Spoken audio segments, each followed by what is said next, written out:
Think about a very specific, incredibly common moment. You are just going about your day, maybe you're making coffee, you're wrapping up some work, and your phone lights up. That is always a dangerous moment. Right. It is a text message. You read it, and it is sharp. It is annoying, or maybe just a little passive-aggressive, or it completely misinterprets something you said earlier. Oh, that is the worst one. Exactly. And the immediate burning urge is to fire back right away. Yes. Your thumbs are already hovering over the screen, ready to defend yourself. You are totally ready to match that exact energy. Yes, the heart rate spikes, the chest tightens, and your brain is basically treating this digital block of text like a literal lion in the room. That is exactly what is happening biologically. But instead of typing, you stop. Right. You just set the phone face down on the counter. You leave it alone. That takes a lot of effort. It really does. You walk away and let it sit for an hour. It's a very quiet moment, but you realize something profound in that silence. What is that? A situation that once would have ruined your entire day still affects you, but not in the same total consuming way. Welcome to TalkKast. That sounds familiar. It is a remarkably common experience once you start paying attention to the mechanics of it. It really is. What you are describing is not some magical overnight fix to our problems, and it certainly does not mean we stop feeling anger or frustration. Like we're not becoming robots. Exactly. Rather, it offers a clearer way to understand how we grow into emotional maturity. It is this quiet transition from being constantly pulled around by every passing feeling to actually developing a healthier, more spacious relationship with those feelings. I think today's conversation will really help make sense of that subtle shift. I agree. There is a lot to unpack there. We want to decode the hidden architecture of our emotional reactions. Because it is interesting, when people hear the phrase emotional maturity, there is this tendency to equate it with just being nice. Yes, or just being entirely unbothered. Right, perhaps entirely numb to the world. People imagine a person who never raises their voice, who smiles through every disaster. Someone who essentially acts as if nothing ever gets under their skin. Exactly. That is a massive misconception. Being perpetually pleasant or emotionally flat is often a sign of suppression, not maturity. That makes total sense. So what is it then? True emotional maturity is actually about what happens inside of you when expectations break, when pressure rises, or when conflict suddenly appears. I see. So it is an internal mechanism. Yes. The most profound change is what we might call the mechanism of the pause. It is about creating a deliberate space between feeling an emotion and acting on it. The space between feeling and doing. Precisely that. The mature person absolutely still feels that immediate spark of anger or the sting of disrespect. Their biology is still functioning normally. Exactly. When that passive-aggressive text arrives, the threat detection center in the brain sounds the alarm. Cortisol and adrenaline flood the system. Yes, the heart rate goes up, the breathing gets shallow. The difference is that they do not immediately hand over the steering wheel to that chemical reaction. They experience the feeling, but they don't let it drive. Right. They do not let it dictate their next physical action. In that small window of time, a reaction transforms into a response. That distinction between a reaction and a response feels crucial. A reaction is automatic, almost like a reflex. Yes, like when you touch a hot stove, you pull your hand back. Right. You get a sharp text, you send a sharp text back. But a response requires a completely different cognitive process. It does. It requires your higher reasoning to come online. It requires thinking long term. That is exactly the shift. Immature reactions are fundamentally about chasing immediate relief, aren't they? They really are. Sending that angry text feels incredibly good in the exact second you press send. Oh, it feels amazing. Or quitting a job dramatically because you are frustrated provides this massive instantaneous rush of power. Your brain loves that immediate discharge of tension. But that relief lasts for about 5 seconds. And then you have to live with the reality of what you just did. Right, the fallout. Exactly.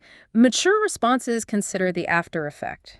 They consider what the landscape will look like tomorrow. But wait, does this mean you just become passive? Like a human punching bag who just accepts bad behavior to keep the peace? That is a very common fear. Because if you are always pausing and thinking about tomorrow, do you just end up swallowing every grievance? Not at all. Because I am thinking about a highly competitive corporate environment, for example. Doesn't pausing just make you look incompetent or weak? I get why people think that, but the reality is the exact opposite. It is not about passivity, it is about discernment. Tell me more about that. By letting the emotional heat settle, you actually gain the power to address the real underlying issue rather than just matching the chaotic energy of the moment. That is a good point. Think about the mechanics of an argument. If you react instantly in anger, the other person's threat detection system flares up. Right. They stop listening to your valid point. Exactly. They only focus on defending themselves against your anger. When you pause, you stop giving every passing emotion instant authority over your life. I see. So you still deal with the problem. Yes, you still set the boundary, you still address the disrespect, but you do it from a place of control. You act on your terms, not theirs. It is tactical restraint. That is a perfect way to describe it. You are waiting for your higher reasoning to catch up with your initial biology. So that when you do speak, your words act as a scalpel rather than a sledgehammer. Exactly. That is a powerful way to frame it. You act on your terms. But let us be honest, taking that pause is incredibly difficult in practice. It is extremely hard. It feels like trying to stop a moving train with your bare hands. Why is it so hard for us to just stop for 5 seconds before we do something we might regret? Well, a large part of it is the environment we live in. We are operating in a world that constantly tests our emotional limits. And it actively rewards impulsive behavior. Right. Our evolutionary biology is wired for immediate survival, and modern society exploits that wiring relentlessly. That actually makes sense. It reminds me a bit of our conversation in Why Your Attention Span is Getting Worse. Oh, right. Everything around us is engineered for the immediate, so these fast emotional habits get wired into us before we even realize it. That is a very good point. We have instant messages, instant opinions, instant comparison, and instant offense. We are trained by the technology we use every day to expect that a feeling should be resolved the very second it arises. That is true. Slowing down works entirely against our modern programming. The digital landscape conditions us to believe that any gap between wanting something and getting it is a flaw. Or any gap between feeling something and expressing it. Exactly. When everything around you moves at the speed of light, taking an hour to process a frustrating email feels like an eternity. Your brain tells you that inaction is dangerous. Yes, but there is an even deeper psychological layer to this.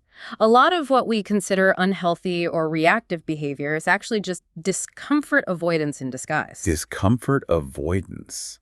That is a fascinating term. Tell me more about how that actually functions in the body. Well, think about what a negative emotion actually feels like physically. Like uncertainty or shame. Right. Uncertainty, shame, awkwardness, rejection. These are not just abstract concepts. They are intensely uncomfortable somatic states to inhabit. It physically hurts. It really does. When someone criticizes you, your nervous system is sounding a literal alarm. The natural human instinct is to make that discomfort stop immediately. So we develop behaviors that act as an escape hatch. Exactly. We tell ourselves we are just communicating or we are just relaxing, but often we are just running away from the quiet awkwardness of our own feelings. I get what you mean. So the behaviors are basically emotional painkillers. Exactly. That explains so many relatable escapes. For example, over-explaining yourself in a conversation. Someone gives you a slightly weird look, or there is 3 seconds of silence at a dinner party. And suddenly you are talking a mile a minute. Yes. You are justifying your entire existence because the silence feels unbearable. The nervous system is terrified of that social void. That is exactly what is happening. Or consider texting someone again because they have not replied for 2 hours. Oh, that is a classic one. The uncertainty of not knowing what they are thinking feels totally intolerable. The anxiety builds up in the chest, and the brain decides that sending another message is the only way to relieve the physical pressure. Even though logically, you should just wait. Right. Or mindlessly scrolling through your phone, impulse shopping, or even lashing out at someone over something trivial. We do these things because sitting alone with a feeling of exposure or shame or rejection simply feels too raw. We would rather create a new, noisy problem, like picking an argument with a partner over the dishes. Just to avoid sitting quietly with an old, uncomfortable feeling of inadequacy? Yes, the argument is a distraction. It gives the adrenaline somewhere to go. That is a very stark way to look at it. We prefer the noise of a conflict over the silence of our own discomfort. We do. So if that is the trap, what does the way out actually look like? If we know our biology is fighting us, what does maturity look like in the face of all that discomfort? Well, true maturity is not about removing the discomfort. That is impossible, right? Exactly. Difficult feelings are a permanent part of the human condition. Maturity is increasing your capacity to sit with a difficult feeling without collapsing into impulsive behavior to numb it. That makes a lot of sense. It is building the internal tolerance to say, I feel incredibly anxious and insecure right now, and that is okay. I do not need to send 4 text messages to fix it. Exactly. I can just let this feeling exist in my body until it passes. You are literally retraining your nervous system to understand that discomfort is not the same thing as danger. You are expanding the capacity to hold the tension. You are making more room for the uncomfortable stuff so it does not overflow into your actions. That is a great way to visualize it. And if we connect this to the bigger picture, this internal shift fundamentally changes how we interact with the people around us. It changes everything. If we stop trying to instantly numb our discomfort, we probably stop using other people to do it for us. That is precisely the next progression. The dialogue naturally shifts away from internal discomfort and moves toward how we handle relationships. Specifically, moving away from ego-driven conflicts. Right. When we are emotionally immature, we engage in what we can call emotional outsourcing. Emotional outsourcing. So is that essentially like handing the remote control of your nervous system to a complete stranger on the subway and then getting mad when they change the channel to a horror movie? That is a perfect analogy. Yeah. You are giving away the instrument panel of your own well-being. It is the habit of pointing the finger at someone else for how you feel. Exactly. Saying things like, they made me angry, or they ruined my day, or they made me feel small. And to be fair, there is a grain of truth there. Yeah. Other people absolutely do affect us. They do. Their actions have a real, tangible impact. If someone insults you, it is going to hurt. That is very true. But maturity begins when you stop treating your feelings as if they are entirely controlled by external forces. I see. When you say, you ruined my day, you are handing over all your power. You are saying your emotional state is a puppet and someone else is pulling the strings. You have to bring ownership back into the room. You have to take the remote control back. You really do. But how does someone actually take that ownership in the heat of the moment? When you feel genuinely wronged or hurt, the blame feels completely justified. It feels entirely true that they caused your pain. Right. So how do you pivot away from that immediate sense of victimization? By asking a better, much more difficult question. Instead of asking, how could they do this to me, you pause and ask yourself, why did that hit me so hard? Wow. That is a very vulnerable question to ask yourself. It is incredibly vulnerable, but it is deeply necessary for growth. Why did that hit me so hard? Was I already overwhelmed and exhausted before this conversation even started? Exactly. Did their casual comment accidentally touch on a very old, unhealed insecurity of mine?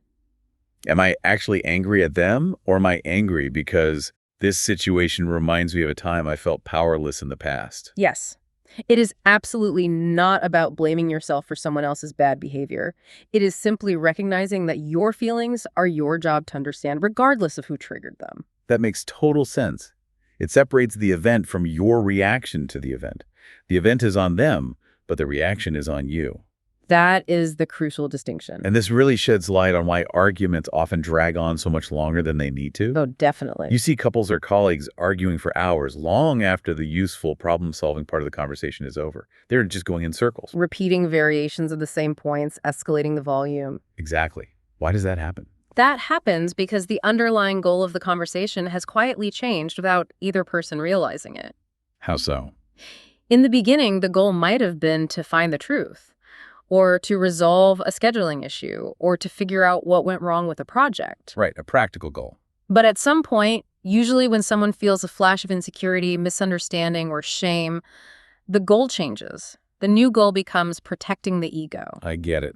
The need to understand is replaced by the desperate need to win. Exactly. And the ego is terrified of losing, or at least of being perceived as the loser. That is why people will fight over the most minute, irrelevant details of an event just to maintain a sense of rightness. They will argue over what time it was or the exact phrasing of a sentence from 3 weeks ago. Completely losing the forest for the trees. Yes. Maturity is realizing that not every disagreement can be solved by more words. Sometimes, no amount of talking will bridge the gap, because the words are just armor for the ego. So what is the mature move in that moment? When you realize the argument has shifted into an ego battle, how do you step out of it? Do you just walk away mid-sentence? Well, sometimes the right move is just asking one honest, clarifying question and actually listening to the answer. Without preparing a rebuttal in your head while they speak. Exactly. Or, quite often, it is simply letting the conversation end. It is walking away without squeezing out one final biting sentence just to prove you were right. Or just to get the last word. Right. You surrender the need to win the moment in order to protect the overall peace of the relationship. Letting the other person have the last word, that requires an enormous amount of restraint. It really does. It feels a bit like admitting defeat, which brings up another incredibly difficult aspect of all this. Admitting when you are actually wrong. That is a big one. Why is that so universally hard for people? A simple, I made a mistake, seems to physically choke people. Because offering a genuine admission of fault requires tolerating a very specific, highly concentrated cocktail of negative emotions. Such as, It requires tolerating ego pain, a profound degree of embarrassment, and a temporary loss of status or control. we are biologically and socially wired to protect our status within the tribe. Exactly. When you say, I was wrong, you are temporarily lowering your armor and exposing your neck. And people often try to soften that blow by giving fake apologies. Oh, the fake apologies are everywhere. The kind of apology that explains itself to death. Like, I am sorry I yelled, but if you hadn't done X, Y, and Z, I wouldn't have been so stressed out. Or the classic, I'm sorry you felt that way. Yes, that one is the worst. Those are ego-protecting apologies. They are designed to simulate accountability without actually taking any on. So what does a real apology look like? A real apology requires stepping fully into the discomfort of accountability. It means saying, I handled that poorly and I apologize. Full stop. No conditions, no reverse blame. Exactly. It shows the other person that truth and mutual growth matter to you far more than your own self-protection. That is a beautiful way to put it. When you can tolerate the ego pain of being wrong, you build immense trust with the people around you because they know you value reality more than your own pride. That is a fascinating shift in perspective. Valuing reality over your own pride. And if we are constantly avoiding our own internal discomfort, we inevitably start using other people as emotional pacifiers to regulate ourselves. We do. Which explains why setting boundaries feels so agonizing for so many people. Saying no to someone removes our ability to please them, forcing us right back into the discomfort we were trying to escape. That is exactly the dynamic. Kindness without boundaries eventually turns into resentment, doesn't it? It inevitably turns into resentment. The guilt you mentioned stems from a fundamental misunderstanding of what a boundary actually is. What do people usually think it is? People often imagine a boundary as a brick wall you build to keep people out, like a punishment or a harsh rejection. But a boundary is none of those things. No, it is not. A boundary is not a brick wall. It is an operating manual you hand someone so they know how the machinery of you safely functions. A boundary is simply clarity. Clarity. That changes the emotional weight of it completely. It does. It is communicating your limits honestly. It is saying, that timeline does not work for me. Or, I cannot take on that responsibility this week. Or, I am not available for a call after 8. The mature aspect of this is doing it without panic, without over-explaining, and without delivering 10 paragraphs of guilt-ridden justification. That is the hard part for a lot of people, the over-explaining. You see this all the time. You really do. Someone says, I can't come to the dinner party because my car is making a weird noise and I have a headache and I really need to catch up on laundry and my dog is acting strange. I am so, so sorry. You are throwing every excuse at the wall, hoping one of them makes the other person not be mad at you. Exactly. The over-explaining is just another form of discomfort avoidance. You are trying to manage the other person's disappointment so you don't have to sit with the feeling of guilt. I get what you mean. If you are used to people-pleasing, or if your default role in your family or friend group is the rescuer or the fixer, setting a clean, simple boundary will feel entirely selfish at first. It will feel like you are doing something morally wrong. But it is absolutely essential for healthy relationships because it allows people to trust your yes. Right, if you never say no, your yes stops meaning anything. It just becomes an obligation. That is a crucial insight. If you cannot say no, your yes means nothing. And managing how we react to others leads right into another major hurdle. Not taking everything so personally. This is something almost everyone struggles with. Yes, it is very common. Let us say you are in a meeting, you pitch an idea, and your boss replies very sharply.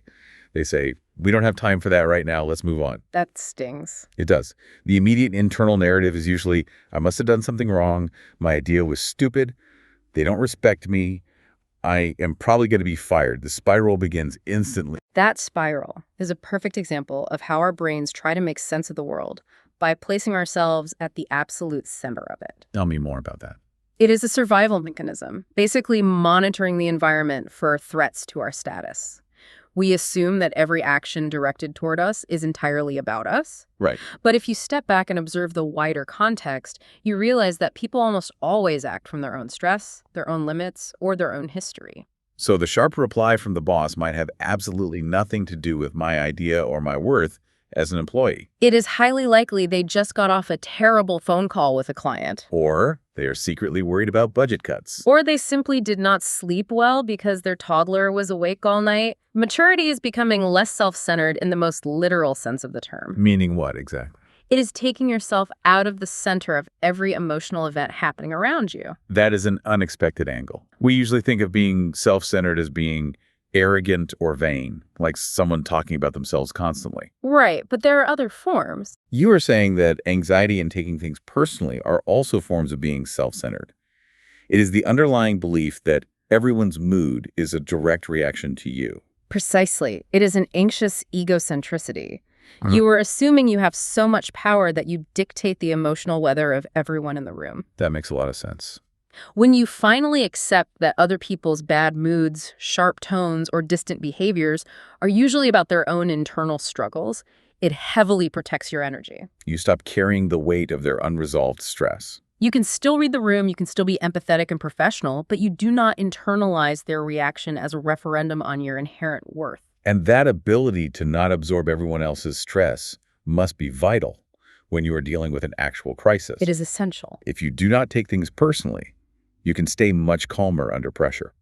Staying calm under pressure does not mean you suddenly become a robot, right? Absolutely not. Because if someone is completely unbothered by a massive crisis, that feels more like sociopathy than maturity. That is a very important distinction to make. Remaining calm under pressure does not mean you are devoid of emotion. Right.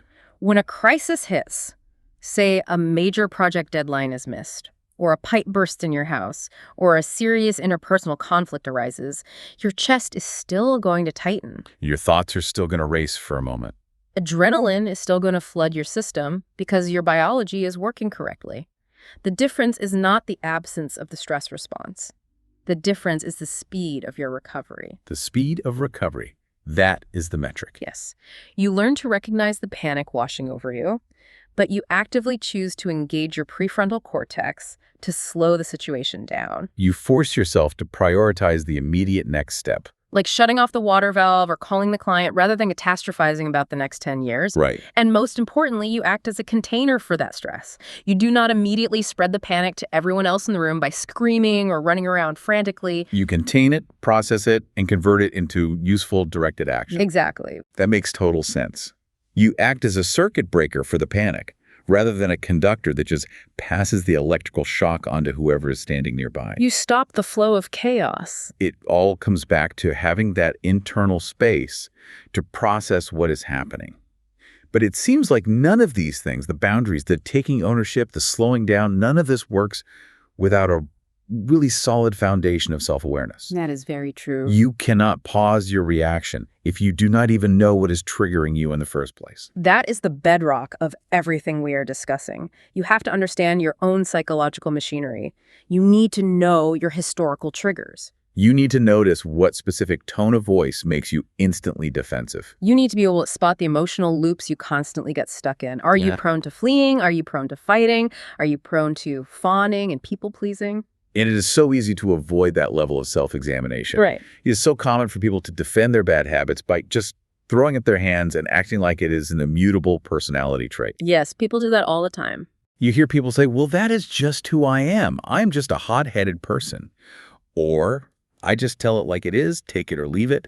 I am brutally honest. That is just who I am is often just a sophisticated defense mechanism for a pattern that remains completely unexamined. It is a way of excusing a lack of growth. The reality is, you are not inherently destined to yell when you are frustrated, and you are not inherently destined to shut down and give the silent treatment when you are criticized. Those are learned behaviors, often adopted very early in life as survival strategies. And whatever is learned can be unlearned, but only if you are willing to drag those patterns into the light and look at them honestly. So how does that actual unlearning and development happen? Because it feels like you cannot just decide one morning to be emotionally mature. You cannot just read an inspirational quote on the internet or tell yourself to be better and have it magically rewrite your nervous system. No, it does not happen through intellect alone. You cannot think your way into a new way of being. It happens entirely through trial and error. It happens through getting it wrong. You are going to lose your temper. You are going to say the thing you shouldn't have said. You're going to send the angry text message.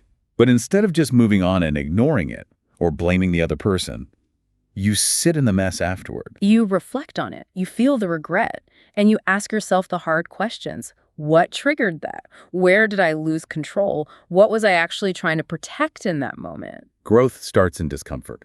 Always. It starts in the uncomfortable realization that your current way of operating is no longer serving you. And then, the next time that familiar trigger happens, you catch yourself 1 second earlier. You still feel the urge to react, but you meet the moment slightly differently. It is a slow, iterative process of failing, reflecting, adjusting, and trying again. It really is a quiet evolution, and I think that is the perfect takeaway here. Emotional maturity rarely looks glamorous from the outside. Exactly. Nobody is going to throw you a parade because you chose not to escalate a silly argument in the kitchen. It does not have the visible shine of financial success or a fancy job title. It shows up quietly. It's in the email you write, but decide to delete instead of sending. It is in the boundary you hold without apologizing for your own needs. It is in the dignity you choose over the drama of the moment. Ultimately, it is just about becoming steady, honest, and far less ruled by every passing internal storm. That is exactly it. It is the quietest but most profound shift a person can make. It really is. And if there's one thing to take away from all this, it is to flip the script on how we view our reactions to others. Next time you feel that sudden flash of anger because of something someone did, ask yourself a question. Am I actually mad at them? Or am I just mourning the loss of the illusion that I had control over them? Exactly. The frustration often isn't about their action. It is about our realization that we cannot dictate how other people behave. Think about that next time your phone buzzes. Thanks for listening to TalkKast.